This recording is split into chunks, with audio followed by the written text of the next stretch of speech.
I stared at the satellite image on my computer screen, my heart pounding not with fear, but with the electric thrill of discovery. There it was. Hidden in plain sight yet completely illegal. My hyperwoke neighbor, Brenda, the one trying to get my simple historical flag banned by the HOA, painting me as the neighborhood menace, had built her own monument to hypocrisy right in her backyard. She thought she was so clever, weaponizing community rules and feigned outrage to silence anyone who didn't fit her narrow worldview. But her obsession with controlling my life had blinded her to her own glaring violations. And I just found the proof. The proof that would not only shut down her ridiculous complaint but expose her self-righteous crusade for the sham it was, in front of everyone. Oh Brenda, you wanted to turn my life upside down over a flag? You have no idea how satisfying it's going to be when I turn the tables using your own game against you. This wasn't just defense anymore. This was payback. Before Brenda arrived like a judgmental storm cloud 6 months ago, life here was beautifully, blessedly ordinary. I'm John, late 40s, working in logistics, which mostly means solving problems other people create. A skill that would soon prove unexpectedly useful closer to home. My kids are mostly grown and starting their own adventures, so this house, this slice of suburbia, became my quiet haven. It's nothing special, just a comfortable place with a decent lawn I mow myself, a porch where I can drink my morning coffee, and neighbors who, for the most part, understood the unspoken agreement. Keep your property reasonably neat, wave hello, and otherwise, leave each other the heck alone. It was peaceful. Stable. I valued that peace, that lack of drama, more than words can say. We had folks from all walks of life, different jobs, different politics. But nobody felt the need to stick their nose into anyone else's business or police their lawn decorations. It was normal. A fragile normalcy I didn't appreciate enough until it was gone. Then the house next door sold and Brenda moved in. You could feel the neighborhood's vibe shift almost immediately.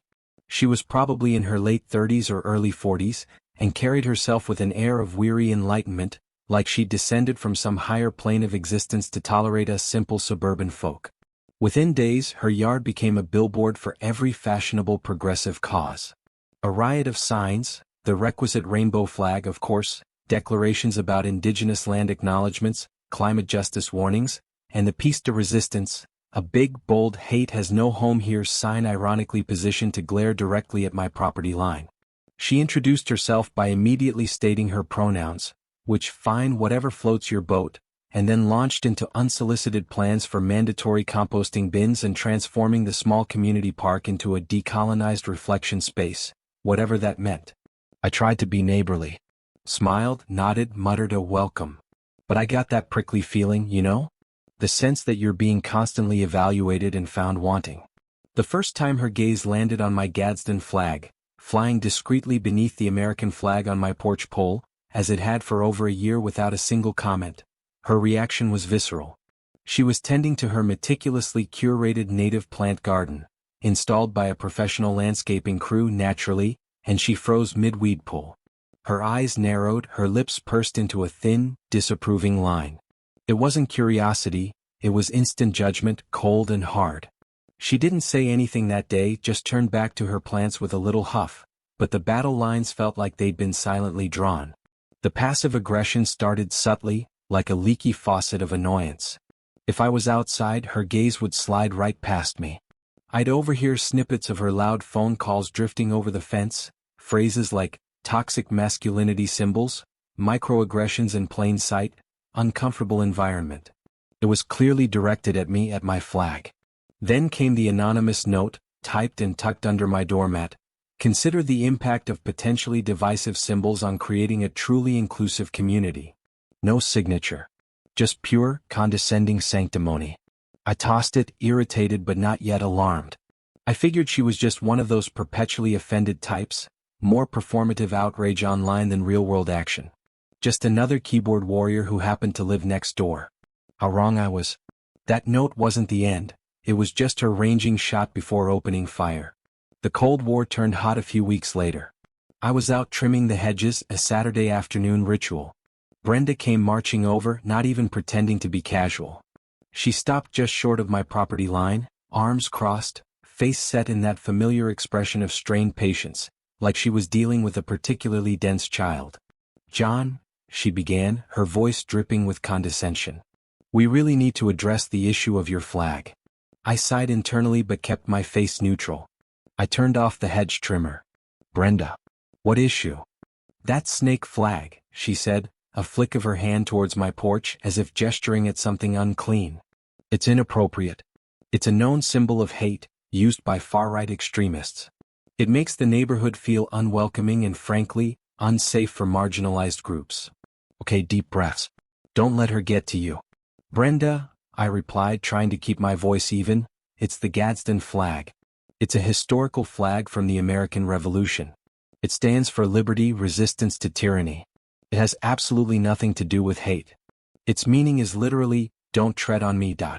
She let out a short, sharp laugh that was pure dismissal. Oh, spare me the history lesson from a cishet white man. Symbols change meaning, John. Context is everything. And today that flag is a dog whistle for intolerance. It signals aggression and exclusion. It doesn't belong here if we want a truly progressive and safe community. The way she spat out, cishet white man, told me everything I needed to know about her supposed belief in inclusivity. My own temper started to fray. This isn't about your definition of progressive, Brenda. It's about a historical symbol on my private property. I have a right to display it. Rights aren't absolute, she retorted, her voice rising. You have a responsibility to your community. A responsibility not to display symbols that cause harm or distress. Think about the message you're sending. Other neighbors agree with me, you know. They find it deeply problematic. Really? I challenged. Which neighbors specifically told you they feel unsafe because of my flag? She floundered for a second, her eyes darting around. Well, several people have expressed concerns about maintaining a welcoming atmosphere. And that flag is fundamentally unwelcoming. She clearly hadn't found the army of offended neighbors she implied she had. It was her obsession. Look, I said, deciding further debate was futile. Her mind was closed tighter than a clam. I'm sorry you interpret it that way, truly. But the flag is staying. End of discussion. Her face hardened, flushing an angry pink. This isn't over, John, she declared, her voice low and menacing. There are standards in this neighborhood. There are rules. And I intend to see them enforced. She spun around and stalked back to her house, the slam of her front door echoing unnervingly in the quiet afternoon air. I stood there, hedge trimmer silent in my hands, the smell of cut leaves suddenly acrid. The confrontation left me shaken, not by her arguments, which were ridiculous, but by her sheer, unwavering conviction and her open threat. Rules? Enforced. She wasn't just going to complain, she was going to act. This wasn't a disagreement anymore. It felt like she had declared a personal war, and my quiet enjoyment of my own home was the territory she intended to conquer. The unease settled deep in my gut. This was going to get worse before it got better. And it did get worse. Brenda's hostility became overt. No more fake smiles or averted eyes. Just open glares whenever she saw me. I felt like I was under surveillance. If I worked in my garage with the door open, she'd find a reason to be pottering about in her front yard, watching. The whisper campaign intensified. I saw her cornering old Mrs. Gable by her mailbox, gesturing towards my house with dramatic expressions. Later, Mrs. Gable gave me a strained, apologetic-looking smile and hurried inside when I waved. Brenda even stuck flyers, not mentioning me by name but clearly referencing my flag, on a few neighbors' doors about symbols of division in our community, and urging residents to uphold inclusive standards. It was insidious, trying to poison the well, trying to make me the problem. Then came the official harassment, cloaked in bureaucracy. First, a notice from the town about verifying property line hedges weren't encroaching on the sidewalk. Mine were nowhere near it. Then, an anonymous complaint to the HOA about the color of my trash bins supposedly not being an approved shade of brown. They were the standard ones issued by the sanitation company. Both complaints were quickly dismissed after inspection, but the intent was clear. Brenda was probing, testing, looking for any violation, however petty, to weaponize against me. The stress was constant, a low-level hum of anxiety beneath the surface. It felt like I was walking on eggshells on my own property. The final escalation arrived like a punch. The certified letter from the HOA. Thick envelope, official seal. My hands actually shook as I opened it. Formal complaint regarding property display, offensive symbolism. It detailed Brenda Peterson's complaint, citing the Gadsden flag as violating Article 4, Section 2, the catch-all clauses about aesthetic harmony, and prohibiting nuisances or offensive activities. It demanded removal within 14 days or face a formal hearing and potential fines. Reading those words, something inside me snapped. The anxiety vanished, replaced by a cold, hard resolve. Enough was enough. This self-appointed arbiter of neighborhood morality, this queen of performative wokeness, thought she could bully me into submission using HOA rules? She thought she could dictate what symbols I displayed based on her twisted interpretation of history and her personal offense? No, absolutely not. I looked across at her house, at her perfectly arranged eco-virtuous yard, her smug "hate has no home here" sign staring back at me. The hypocrisy burned. She demanded conformity in the name of inclusivity. She preached tolerance while practicing the most aggressive intolerance. That night, I didn't just get angry, I got strategic. I pulled out the massive binder containing the HOA covenants, conditions and restrictions. The document I, like most homeowners, had filed away and forgotten. I poured a stiff drink and started reading. Every single tedious line.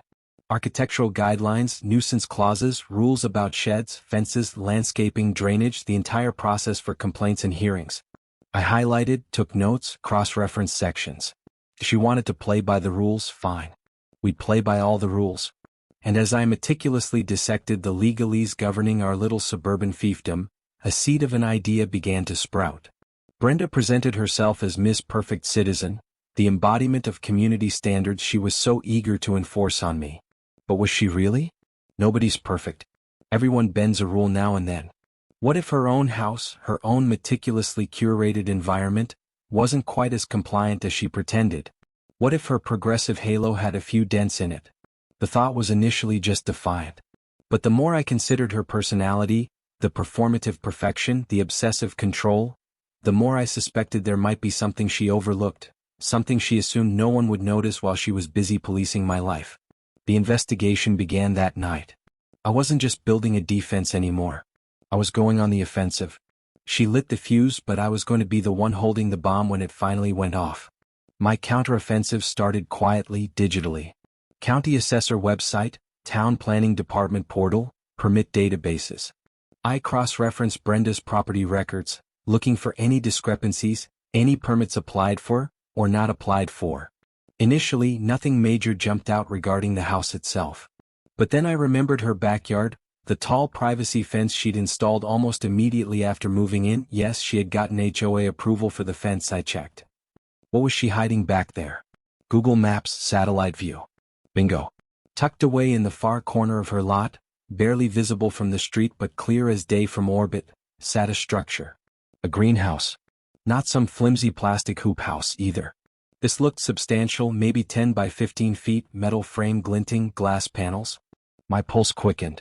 I scrolled through the permit database again, searching specifically for accessory structures, greenhouses, sheds, anything. Nothing. 0 permits issued for her address for any structure like that since she bought the place. And I knew our HOA rules. I just read them 5 times. Any detached structure over a certain small size, especially a permanent one, required explicit architectural review committee approval before construction even began. This was more than just bending a rule, this was a potential major violation. I needed a closer look. Later that evening, under the guise of a sunset stroll, I took the public walking path that ran behind our properties. Her fence was tall, but one of the boards had warped slightly near the bottom. Kneeling down, pretending to tie my shoe, I peered through the gap. My jaw nearly dropped. This wasn't just a greenhouse, it was a backyard palace. Concrete foundation pad. Electrical conduit running to it, powering grow lights visible inside. A complex-looking irrigation system with timers and manifolds. This was permanent, expensive, and utterly unapproved. And the delicious irony? Stacked conspicuously outside the greenhouse, right near her perfectly arranged compost bins, were several large, brightly colored bags of commercial-grade, non-organic fertilizer and even better, multiple bales of peat moss. Peat moss. The harvesting of which is an environmental nightmare, destroying vital carbon-sequestering peat bogs. Something any true eco-warrior like Brenda claimed to be would know and avoid like the plague. My mind raced. Unpermitted structure violating town zoning. Unapproved structure violating HOA covenants. Potential electrical work done without permits or inspection. And the piece de resistance. Blatant environmental hypocrisy, using non-organic chemicals and habitat-destroying peat moss for her hidden garden paradise, all while lecturing the rest of us about carbon footprints and sustainability. I felt a surge of adrenaline, the kind you get when you know you've found the winning move. This wasn't just leverage, this was a checkmate.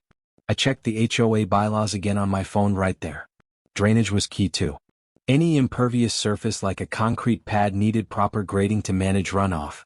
Looking through the gap, the ground around her greenhouse looked dark and marshy, distinctly wetter than the surrounding lawn, despite a dry spell. And the slope? It looked like it angled directly towards old Mr. Henderson's prize-winning rose bushes on the other side of her property. I practically sprinted home, my mind buzzing. I documented everything meticulously. Screenshots of the satellite images with timestamps. High-resolution photos taken discreetly through the fence gap, zoomed in on the foundation, the wiring, the fertilizer bags, the peat moss, the soggy ground. Printed copies of the town ordinances on accessory structure permits. Printed copies of the specific HOA articles she was violating, architectural review, unapproved structures, nuisance clauses, potential drainage impact. I even found the blank HOA architectural review application form online, the one she clearly never submitted. I compiled it all into a neat, damning folder. Brenda, in her arrogant quest to punish me for flying a flag she didn't like, had handed me the ammunition to blow her entire facade sky high. She was so focused on my supposed transgression that she never imagined someone would scrutinize her. The HOA hearing was scheduled for the following Tuesday. Usually I dread something like that. Now, I was counting down the minutes. The tables weren't just going to turn, they were going to flip over with a satisfying crash. Tuesday night arrived, thick with humidity and anticipation. The HOA meeting in the sterile community clubhouse felt charged. More people than usual were there, maybe 25 or 30 neighbors packed into the uncomfortable chairs under the harsh fluorescent lights. Curiosity was palpable. Brenda was already there, holding court near the front with her two main allies, projecting an aura of righteous confidence, dressed in something earth-toned and flowing. She looked ready for her moment, the valiant defender of community virtue. I found a seat towards the back, my evidence folder feeling solid and reassuring on my lap. My heart was hammering against my ribs, a mix of nerves and righteous anger. This wasn't just about me anymore, it was about pushing back against this suffocating judgmental culture she represented. After what felt like an eternity of budget reports and landscaping bids, Gary, the HOA president, finally cleared his throat. Next item, the complaint filed by Ms. Brenda Peterson concerning the flag display at 12 Oak Street. A hush fell over the room. Miss Peterson, the floor is yours. Brenda glided to the small lectern, a carefully crafted expression of solemn concern on her face. Thank you, Gary. Friends, neighbors, she began, her voice resonating with practiced emotion. It pains me to bring this forward, but we must uphold the standards that make our community welcoming and safe for everyone. The flag displayed by Mr. Davis, she gestured vaguely towards me without making eye contact. The Gadsden flag is a symbol that, regardless of its historical origins, is now inextricably linked with extremist ideologies, anti-government sentiment bordering on violence, and frankly, white supremacy. Gasps rippled through the room at that last accusation. She leaned into the microphone. Its presence creates an atmosphere of intimidation. It sends a message of exclusion. Several residents, she lied smoothly, have expressed feeling deeply uncomfortable, even threatened, by its constant display. We must ask ourselves, is this the kind of community we want? One where symbols of division are flaunted? I urge the board to enforce Article 4, Section 2, deem this display an offensive nuisance, and require its immediate removal for the sake of harmony and inclusivity. She spoke for several minutes, laying the victimhood and accusation on thick, painting herself as a reluctant hero fighting for the soul of the neighborhood. She sat down to scattered, uncertain applause, mostly from her own small cheering section. Gary looked uncomfortable. Mr. Davis? Your response. I walked slowly to the lectern, placed my folder down, and took a deliberate breath. I looked directly at Brenda, then scanned the faces in the room. Thank you, Gary, board members, neighbors. Let's be very clear. The Gadsden flag is a historical American symbol of liberty. Its message is "Don't tread on me," a warning against government overreach, not an attack on neighbors. Equating it with hate groups or white supremacy, I paused, letting the absurdity hang in the air, is not only inaccurate, it's a malicious slander used to silence views one doesn't like. It has flown at my home for over a year without a single issue until Miss Peterson moved in and decided her interpretation was the only one that mattered. I briefly cited its history and my compliance with all HOA rules regarding flag display size and placement. No resident has expressed feeling threatened to me. This complaint is purely about Miss Peterson's personal political offense and her desire to control what her neighbors display on their own property. I let that sink in. Then I picked up my folder. The room was dead silent. "However," I said, my voice hardening, "since Miss Peterson is so deeply concerned with strict adherence to HOA rules, property standards, and ensuring nothing offensive impacts the community, I believe it's my duty as a neighbor to bring a far more serious, concrete violation to the board's attention." Every head swiveled towards me. Brenda stiffened, her eyes widening almost imperceptibly. While reviewing our CC and RS in preparation for this meeting, I continued, opening the folder and holding up the crystal-clear satellite photo. I discovered this rather large, permanent greenhouse structure located in the rear of Miss Peterson's property at 10 Oak Street. It appears to be roughly 150 square feet. I then laid out the county permit search results. There are 0 permits on file with the town for this structure, violating municipal codes. Next, the HOA bylaws. And crucially, there is no record whatsoever of Miss Peterson submitting the required architectural review application to this board for approval before building it, a direct violation of Article 6, Section 3. Brenda leaped to her feet. "Objection. This is irrelevant. It's a diversionary tactic. This meeting is about his offensive symbol." Her voice was shrill. "Miss Peterson, please sit down," Gary commanded, his tone sharp. The board members were now leaning forward, looking intently at the documents I placed before them. "Furthermore," I pressed on, holding up the photos taken through the fence gap, "the structure includes a concrete foundation and unpermitted electrical wiring. And for someone so publicly devoted to environmentalism," I held up the damning photo of the fertilizer and peat moss bags. "The use of non-organic chemicals and environmentally damaging peat moss seems contradictory. There also appear," I added, holding up the photo of the soggy ground, "to be significant drainage issues, potentially impacting Mr. Henderson's property next door." Mr. Henderson, a quiet man who rarely spoke at meetings, suddenly looked up, his eyes fixed on the photo, then narrowed thoughtfully towards Brenda's property line. You could hear whispers spreading through the crowd. "Peat moss? No permits. Drainage?" "So," I concluded, looking directly at the 5 board members, then letting my gaze sweep across the shocked faces of my neighbors, "while Miss Peterson demands the removal of my legally displayed historical flag based on her subjective feelings and baseless accusations, she herself has knowingly constructed a large, unpermitted, unapproved structure using questionable materials, potentially creating drainage problems for her neighbors, all in blatant violation of the very town ordinances and HOA rules she claims to champion." The silence was deafening.